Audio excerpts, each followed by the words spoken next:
2, 1. Rolling. Action.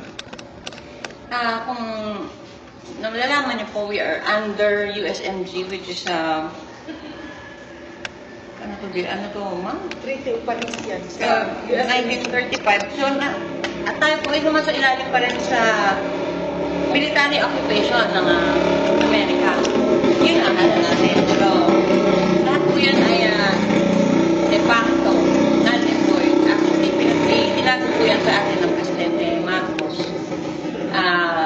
Kasi alam niya po na totoong may-ari ng bansa. Kung inyo po napapansin, pati nga po ang pilit nila binubura sa isipan natin ang Maria Cristina Falls, ang Tinago Falls ay pilit tinatago. Bakit?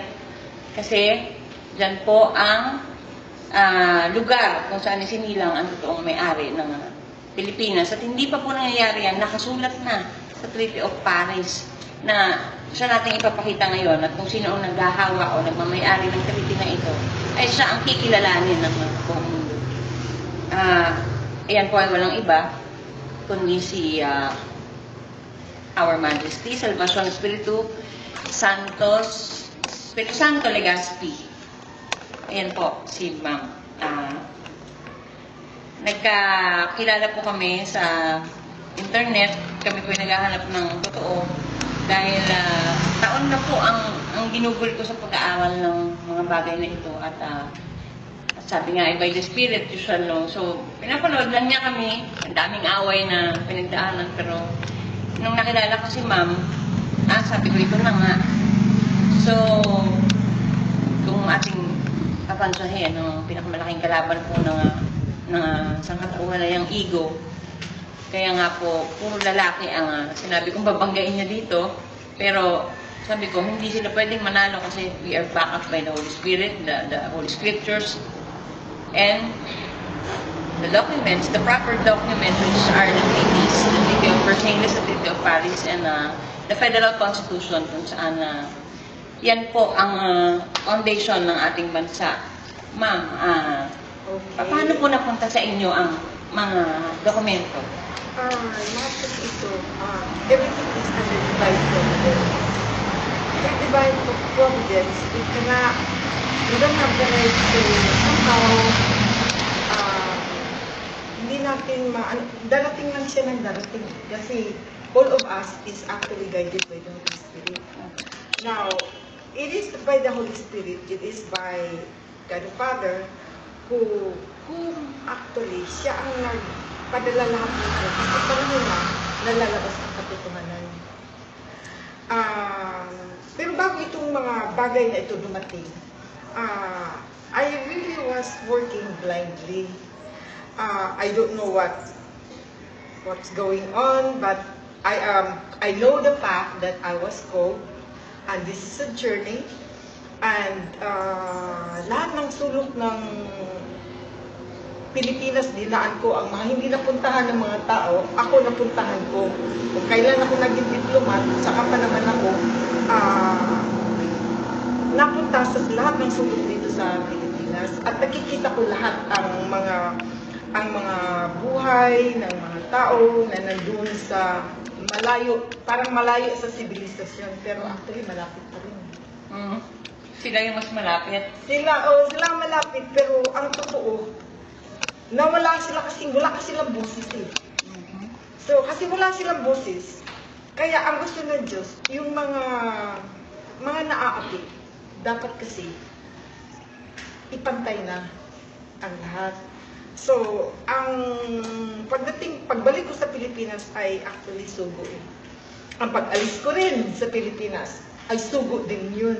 Kasi kailangan lalakbay ako sa kabilang panig ng mundo para makilala ko ang mga iba't ibang uri ng mga tao. I was 30 years outside, naging employee din ako, nag-self-employed ako, hanggang lahat ng mga uri-uring bagay sa buhay ko, dinadaanan ko rin. I've been up, I've been down, I went back up again, and then tinawag ako. So, ito na ngayon. So, ma'am, ang dami nag-claim. ano ba daw yung Alpha and the Omega? Hindi nila yan talagang maintindihan. Kasi kakambal niya ng 777. Now, we have the Alpha and the Omega accounts and the 77, which is the mother of all accounts. Kasama din yan sa mapa natin. Yes. Hindi nila yan alam. Ma'am, ipaliwanag mo sa kanila kung bakit Lumabas ang Alpha Omega. sasabihin natin na ikaw yun. Oo. At this is recognized sa papel po, mandated po. At siya po talaga ang legal. At yung mga gaya na naghahanap ng susi, alam ko napakaraming pages sa Facebook na tinatawag yung matanda na ginigising nila para sa mga Pilipino, para lumaya sila. Abay, hindi yung napakatanda nung hinahanap nyo. Babae po, hindi yung lalaki at hindi siya kasabi na Iglesia ni Cristo. Dahil si Cristo po ay nasa atin lahat, nasa puso natin. Hindi po siya nasa isang simbahan lang. At kung sinasabi niyo na siya na makaka-interpret, siya na makaka-intindi, mali po yan. Kasi siya yun eh, siya yung susi. Pakipaliwanag niyo po, pati yung atlas, pati yung Okay. kung saan nagmula yung 777. Well, actually, itong Treaty of Paris ay tagong dilim. Itong sinasabi nilang nakatago, has been hidden. Kasi kasama din ito sa Bible eh. Ito po yung sabi sa Revelation na lahat ng natatago ay i-reveal. Oo. Ilalabas sa end of days. So, ang ano na ito, Lady June, nandito ang globe. Sa first page lang, nandyan ang World Atlas.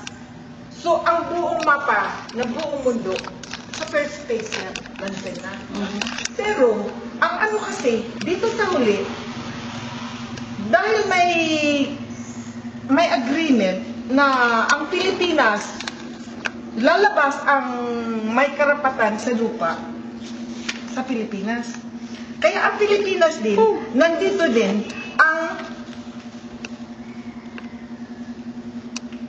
mapa ng Pilipinas. At kung saan nagsasabi po na atin ng Spratly, Nandito atin ng Sabah. ang Borneo atin. Ang Borneo kasi, ipinaparent yan ng British colony sa Borneo. Kaya yun ang katotohanan yan is yun ang nangyayari na yan, na lahat ng mga yan belongs to the sovereignty of the Philippines. Yan. So, dito din, sa Treaty of, ito ang Blue Book of Redemption, ano? Ito po ang talagang Book of Redemption. Oo. Nandito lahat, ito ang Yan, ang Treaty of Divine Highlights. ang Treaty of Divine Highlights. Dito po nakasulat, Lo and behold, there come a time that a spirited lady in the south, miles away in the far east, shall rise and be called Queen of Flower, Queen of Peace, Queen of Light, Queen of Salvation, which is her name, Salvacion, Queen of Power, Queen of the South, Queen of her motherland, and the Anointed One by the Creator through the Holy Spirit. Dito tayo sa, it goes in the end na naman yan. Naku, Diyos ko baka kagutay-gutay. Pero, Pero nakaano po sabi- siya ng wax. Ayan po. With the sustained challenge that she had encountered in search for the truth and understanding for her people, painstakingly submerge herself so that peace, unity, love, and brotherhood will be achieved for grace of salvation and redemption. The Lady of Salvation, the Alpha and the Omega, for the darkness is passing away and the real light is already shining. So, sa mga may tenga na gustong makarinig, inyo pong dinggin, at sa mga may mata na gustong makakita, pinapakita na po namin. Sa ayaw pong maniwala, ay kami po ay sorry para sa inyong kaluluwa dahil ang habal po nito ay ang scriptures, hindi po ito basta isinulat. Gabay po ang salita ng Diyos para sa paggawa ng treaty na ito. Dito din sa ano na to,